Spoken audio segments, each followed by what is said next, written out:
Yang Berhormat Perdana Menteri dan Yang Berhormat Timbalan Perdana Menteri.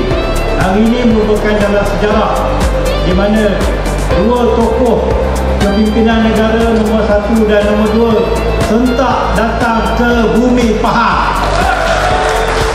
Terima kasih kepada yang dapat hadir pada malam ini. Cukup ramai, luar jangkaan. Terima kasih banyak atas kesudian bersama-sama. Saya tengok semangat orang Pahang ini luar biasa. Salut, terima kasih.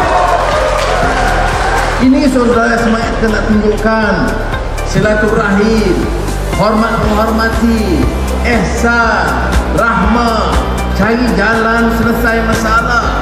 Keadaan negeri umpamanya, hubungan dan keadaan persekutuan sangat baik. Ketika Perdana Menteri, pemimpin keadaan persekutuan dengar keluhan rakyat Pahang dan cari jalan menyelesaikan masalah. Itu tugas kita kerajaan Madani.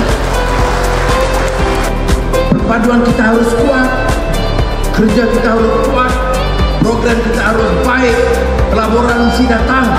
Minta maaf lahir batin dan kita santai malam ini. Saya terima kasih dalam Pahang dari sama tumpu perhatian pada negara kita, daripada kita puncak haji hingga kita semua. Semoga Allah Taala memberikan kekuatan.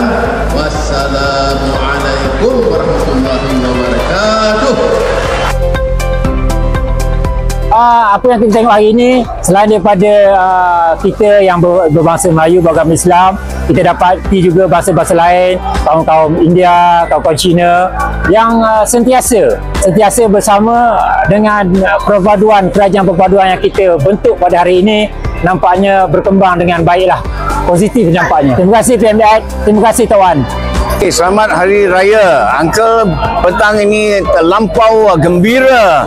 Tengok suasana tiap-tiap orang terlampau gembira, happy. Jadi saya kata Madani punya government banyak bagus.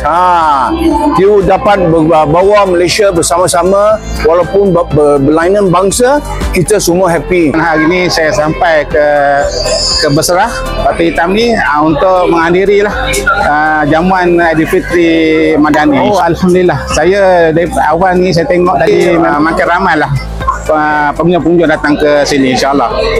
Meriah. Lihat semua wadah ni bermacam-macam ada. Ramai yang berkunjung di sini, seronok tentang makanan senang mudah dapat. Saya sama mengucapkan selamat hari raya kepada PMDAD, insyaAllah.